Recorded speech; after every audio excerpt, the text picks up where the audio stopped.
Hello students, today we will discuss about the topic of constitutional provisions under the subject of education in temporary India. 15th of August 1947 is a red letter day in Indian history.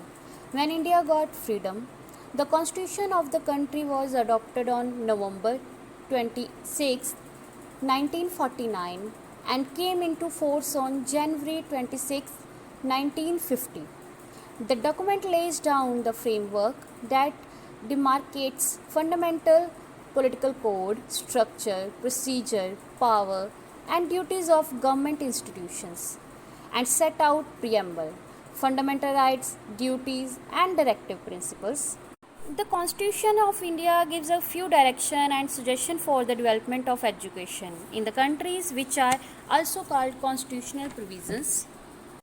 There are some changes regarding the 42nd Amendment to the Constitution. During the 1976, our Constitution was amended in many of its fundamental provisions. So here we have some constitutional provisions in education in India. The first one is free and compulsory education.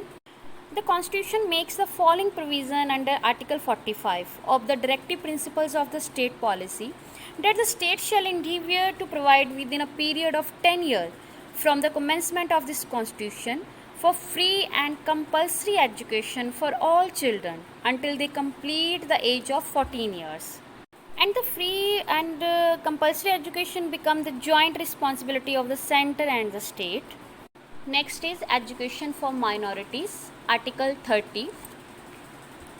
All minorities, whether based on religion, language, shall have the right to establish and administer educational institutions of their choices. And the state shall not, in granted aid to education institution, discriminate against any education institutions on the ground that it is under the management of a minority, whether based on religion or language. Next is language safeguard. Article 29(1) states that any section of the citizen residing in the tertiary of India or any part thereof having a distinct language, script or culture of its own shall have the right to conserve the same.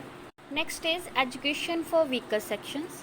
Article 15, 17 and 46 safeguard the educational interest of the weaker section of the Indian community, that is socially and educationally backward classes of citizens and scheduled caste, scheduled tribes.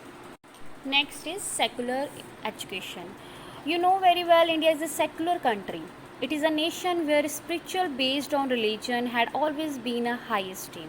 Under the Constitution, minority, whether based on religion or language, are given full rights to establish educational institutions of their choices.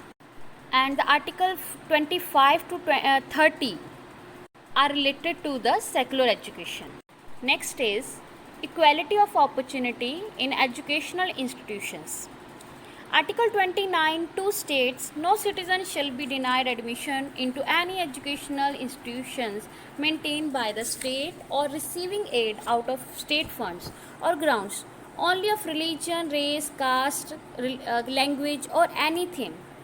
Next is instruction in mother tongue. There is diversity of languages in our country.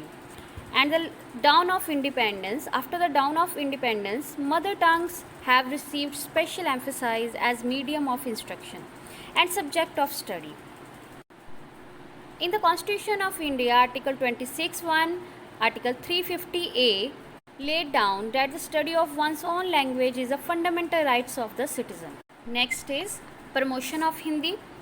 The Indian Constitution makes provision for the development and promotion of Hindi as a national language. Article 351 enjoins the Union the duty to promote the spread of Indian language. Hindi accepted as the official language of India. Next is education in the Union territories.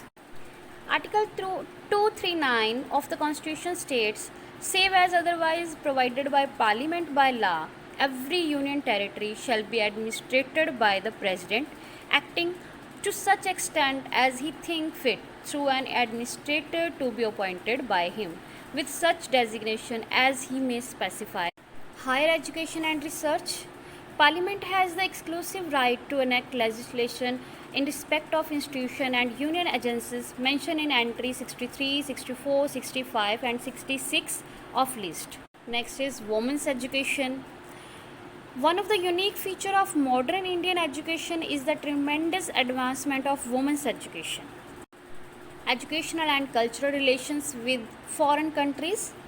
Entry 13 of the Union list reads participation in international conferences, association and other bodies and implementing decision made threat. I hope you can understand. Thank you so much.